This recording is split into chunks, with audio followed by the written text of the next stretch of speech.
Welcome to the deep dive. Today we're unpacking Deloitte's Tech Trends 2025 report. Think of this as your shortcut, really, to understanding how artificial intelligence is becoming this, well, invisible backbone for basically everything in tech, and importantly, what that means for you. Exactly. We've gone through Deloitte's pretty detailed analysis to pull out the core insights, things about AI's growing role, the key shifts coming up.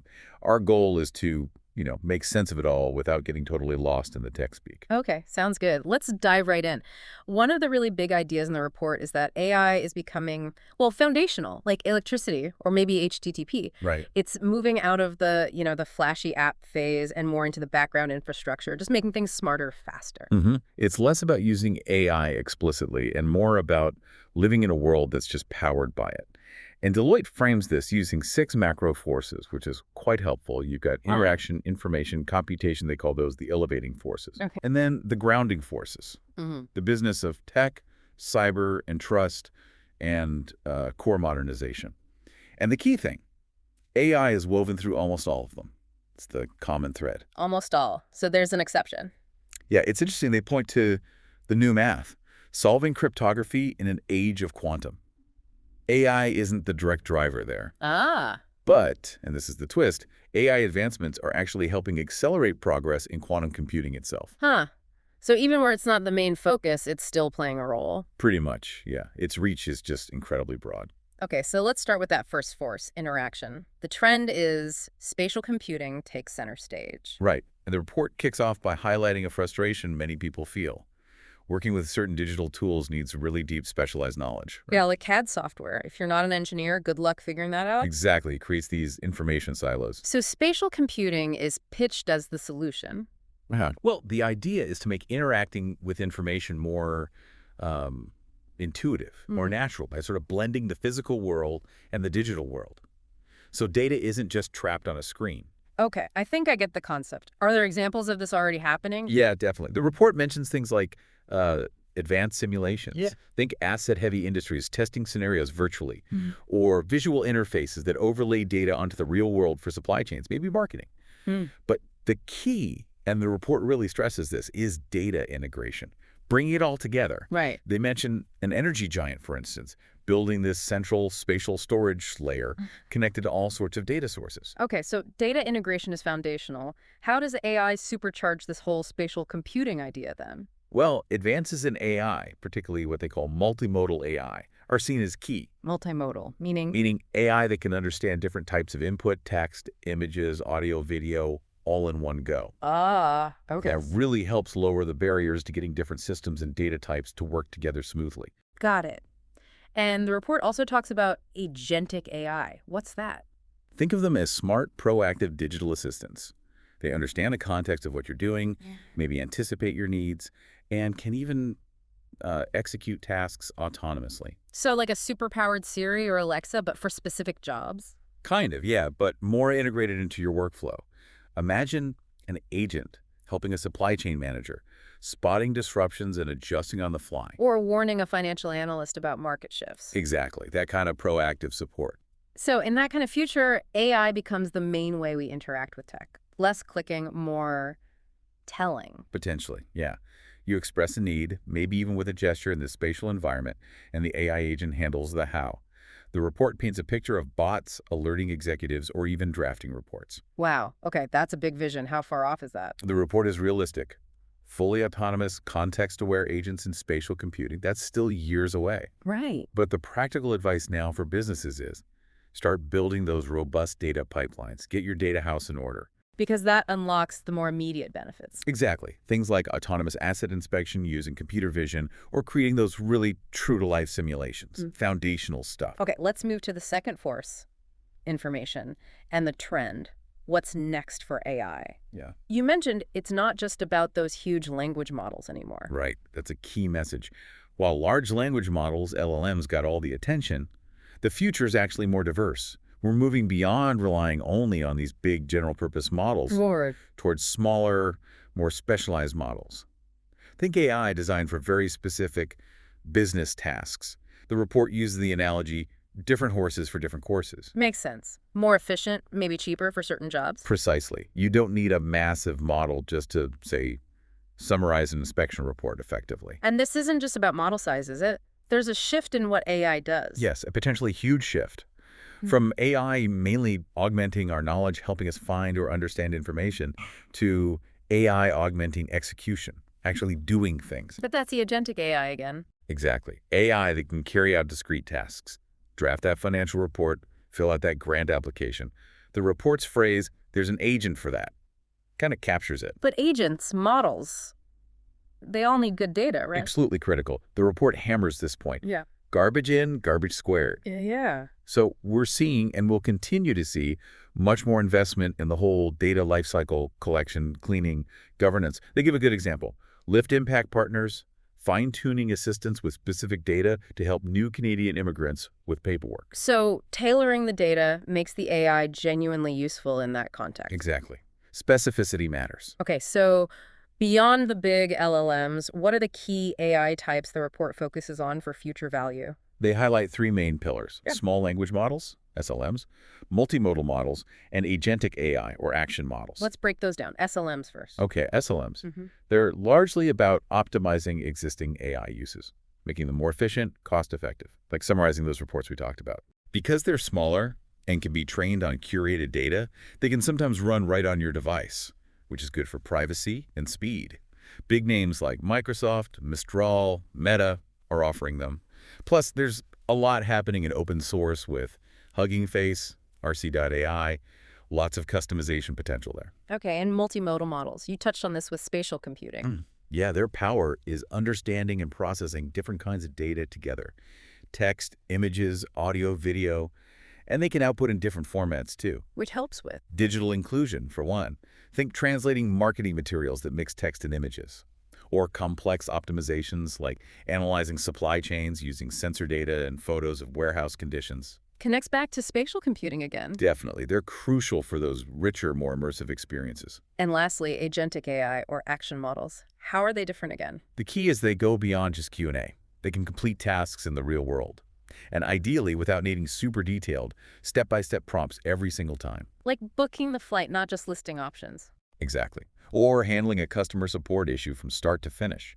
Enterprise players like Salesforce, ServiceNow are exploring this heavily. The report also briefly mentioned something called liquid neural networks. What's the deal there? That's a newer training method. Still early days, it seems. But the potential is interesting. Maybe more flexibility, potentially lower compute power needed. Which could mean More AI on edge devices, maybe in safety-critical systems where transparency and efficiency are key. Still developing, though. got it. And what about AI agents talking to other AI agents? Yeah, that's a fascinating idea. The report suggests that as these agents become more common, they might develop ways to communicate and collaborate directly, potentially much more efficiently than using human language as the go-between. Faster outcomes, less need for deep human expertise in the loop for some tasks. That's a potential, yeah. The oversight is still crucial, obviously. Which brings us to the inevitable question. Jobs. What's the outlook? The report acknowledges the concern. Some roles might become obsolete or change significantly. Maybe the highly specialized prompt engineer role evolves. But it also stresses the continued, maybe even growing need for human expertise in managing, training, and directing these AI agents. They talk about an AI factory concept emerging within companies. And human skills. Likely become more valuable. Creativity, critical thinking, complex problem solving, ethical judgment, design, things AI isn't good at. Okay, the report also flags the energy issue again, right? The resource cost of AI. Yes, it's a recurring theme. The energy footprint is a major concern. So sustainable development is vital. That includes things like those liquid neural networks, if they pan out, and definitely more efficient hardware, which ties into the next trend. Before we get to hardware, any final message for leaders on AI? Yeah, the report urges imagination and courage. Don't just automate existing stuff. Leaders need to envision totally new ways of working, next practices, they call it, enabled by AI. And data is key to all of it. Absolutely fundamental. Organizing it, streamlining it, protecting it. That's crucial for success and for handling the inevitable regulatory and ethical questions. Okay, let's pivot to that third elevating force, computation, and the trend. Hardware is eating the world. Quite a statement after years of software is eating the world. It really marks a shift, doesn't it? Hardware is back in the strategic spotlight, mainly because of AI's incredible demands. Just look at NVIDIA's valuation.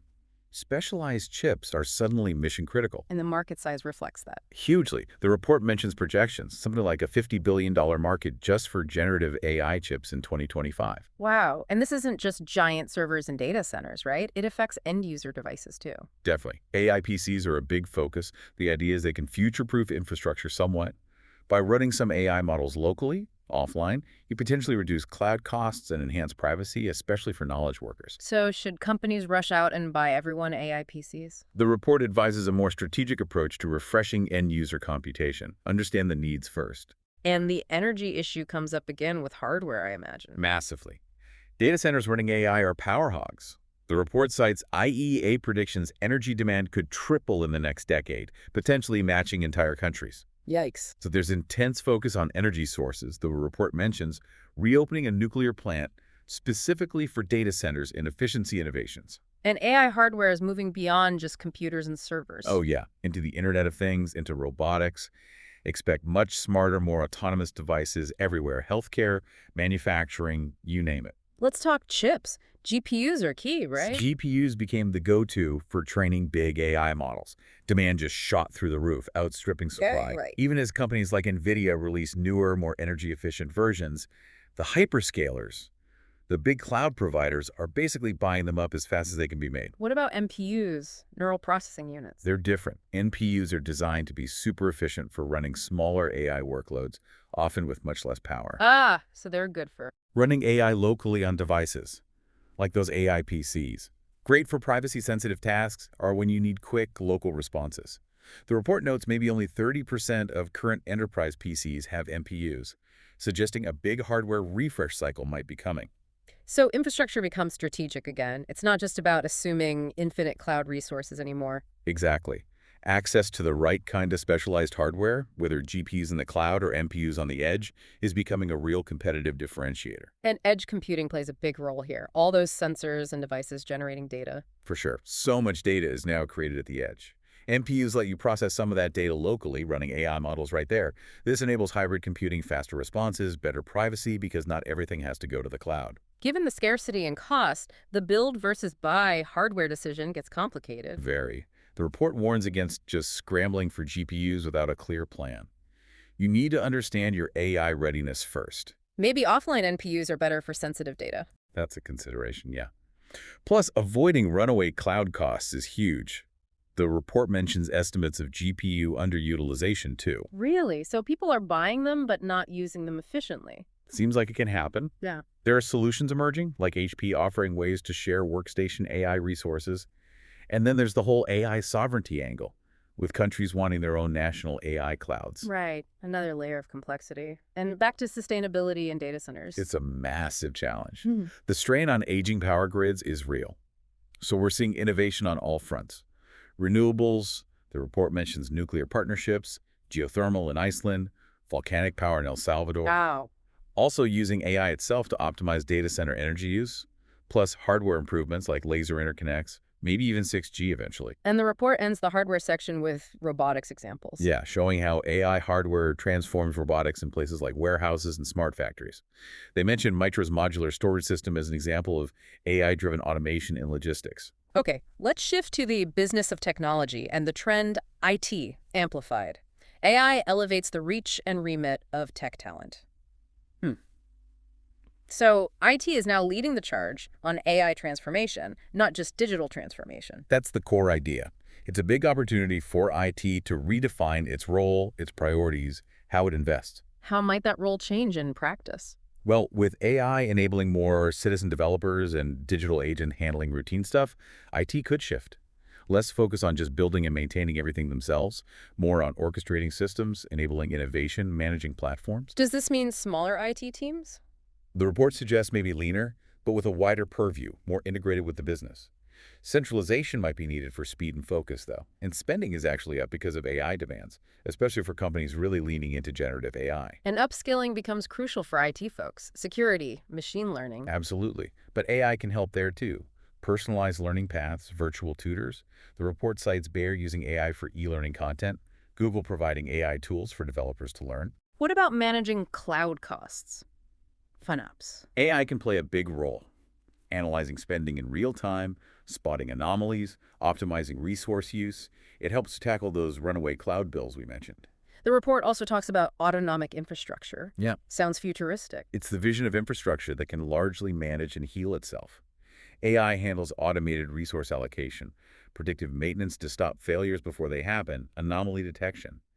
eBay is mentioned as using AI for scaling. But AI creates new security risks too, right? Phishing, deepfakes. Definitely. It's a double-edged sword. AI introduces new threats even as it simplifies some IT tasks. But AI can also boost cybersecurity, automating data masking, speeding up incident response, even helping generate security policies. Blockchain is mentioned too for verifying media authenticity. So the net effect is IT teams can focus on higher value work. That's the hope. As AI takes over more routine tasks, IT pros can shift to innovation, strategy, closer alignment with business goals. The report even imagines IT becoming more of a self-service portal, with non-technical users building apps using AI-powered, low-code code tools. Changes the role of the chief architect quite a bit. Potentially, yeah. Continuous tech learning across the whole company becomes essential. And what new skills do tech leaders need in this world? It's broad. Understanding business journeys and processes, program and product management, business development, trust and compliance expertise, managing ecosystems. They might also become educators, AI evangelists within the organization. Okay, let's tackle cyber and trust and the trend. The new math. Solving cryptography in an age of quantum. This sounds serious. It is potentially very serious. The threat is that future quantum computers, or cryptographically relevant ones, or CRQCs, could break today's standard public key encryption. Which protects Pretty much everything online. Secure web sessions, HTTPS, transactions, digital identity, signed documents, secure emails. The works. But didn't we deal with Y2K? How is this different? The report contrasts them. Y2K had a fixed deadline, and the fix was relatively clear, if laborious. With quantum, the impact could be far more sweeping, undermining decades of stored encrypted data, not just future transactions. But the timeline for when CRQCs arrive is unknown. So people might put off preparing. That's the big risk. The U.S. Office of Management and Budget has warned about deferring preparations. It feels less urgent than Y2K because the deadline isn't fixed. But there are solutions. It's not hopeless. Not at all. Post-quantum cryptography, or PQC, exists. NIST recently released finalized PQC algorithm standards. NIST being the U.S. standards body. Right, National Institute of Standards and Technology. These standards provide tools to neutralize the threat. Other governments are working on this too. And cryptography is just everywhere, isn't it? Absolutely embedded. In your apps, your partner systems, your vendor systems. It protects data confidentiality, but also data integrity and authentication through digital signatures. If those break, trust collapses. So what should organizations be doing now? The report lays out initial steps. Establish governance for cryptography, inventory your exposure, figure out where you're using vulnerable crypto. Then, prioritize remediation for the most critical systems and build a roadmap for updating internal systems and checking on vendors. Modern crypto management tools can help with visibility. And these new NIST algorithms, how do they resist quantum computers? They're based on different types of math problems, things involving lattices or hash functions. These problems are believed to be really hard even for quantum computers to solve efficiently, unlike the problems current crypto relies on. Are big companies already adopting these? Yes. The report mentions Apple updating iMessage, Google implementing PQC in Chrome, IBM and Microsoft integrating it into their platforms. It's starting to happen. NIST has a project specifically on this migration, too. Yeah, a collaborative effort through their National Cybersecurity Center of Excellence. They're working on discovery tools and testing the new algorithms in practice. And getting ready for quantum has side benefits for security overall. Definitely.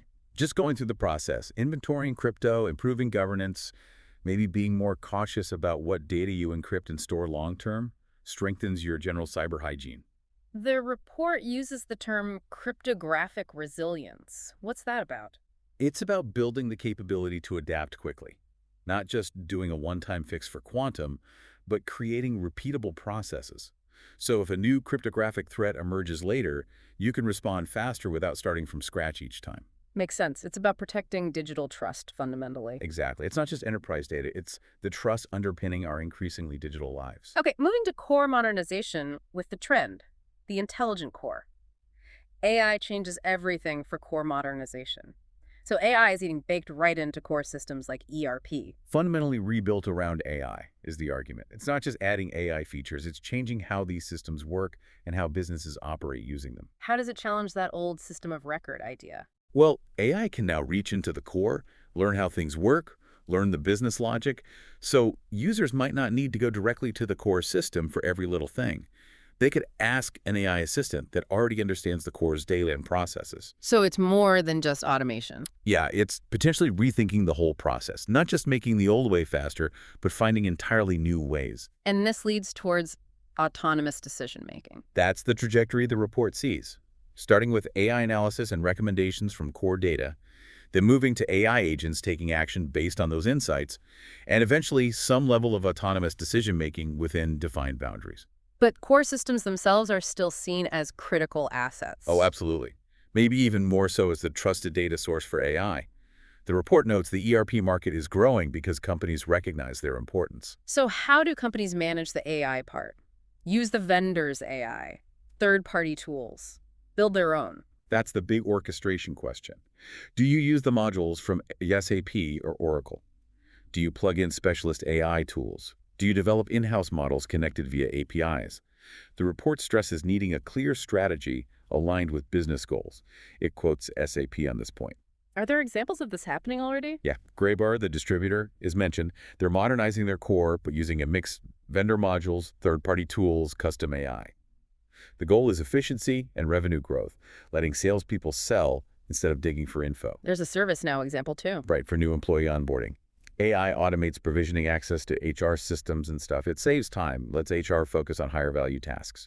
Again, the quote emphasizes using AI to redefine the status quo for potentially exponential value, not just incremental gains. So could business logic eventually live outside the core in these AI tools? That's a potential future floated in the report. If AI, embedded in all sorts of tools, understands the business, the core might become more of a data repository, a source of truth for training AI. You could get insight-driven actions happening across different domains, informed by the core data but executed elsewhere. And the biggest efficiency gains might come from AI working across systems, not just in the core. That's a key point highlighted, quoting ServiceNow again. While AI in the core helps, the really big leaps come when AI connects the dots between different systems and data silos. This sounds like a challenging upgrade, though. Faster, bigger than before. Yes, and with no pre-written playbook. The core needs to be tightly aligned with the business strategy. And IT teams need not just technical skills, but real business understanding to make it work. The report even pictures AI agents maintaining the core. Yeah, handling functions like customer service, interacting with other bots to process returns or ship orders, maybe like the SACS example they give. Maintaining the core becomes more about overseeing these agents. Could AI help clean up the notorious complexity of core systems? Technical debt. That's a potential positive outcome, yes. AI might help simplify, leading to a leaner, more agile core over time. So the takeaway is a major AI-driven revolution for core systems is starting. Pretty much. Early movers are seeing benefits, efficiency, new revenue. It could fundamentally reshape how business gets done. Okay, last section. Breadth is the new depth. The power of intentional intersections. Sounds intriguing. It challenges that old consulting framework, MECE. Mutually exclusive, collectively exhaustive. Right. The idea is that breaking problems into neat, separate boxes doesn't work as well when everything is becoming so interconnected. Industries are converging, technologies are blending. The real breakthroughs often happen at the intersections. What are some examples of these intersections? The report mentions blockchain and AI working together to spot deepfakes or synthetic media, or space tech combining with biotech to tackle astronaut health challenges. So the message is, actively look for these overlaps. Exactly. Don't just stay in your lane. Intentionally pursue convergence between industries and technologies to find new growth. The report offers two ways to think about this. Yeah. First, look at adjacent industries. What are they doing? It might spark ideas for your own R&D. They quote William Gibson. The future is already here. It's just not evenly distributed. Could quote. Examples. Toyota partnering with space agencies. Lululemon using biotech for fabrics. Uber moving into food delivery, Amazon into healthcare.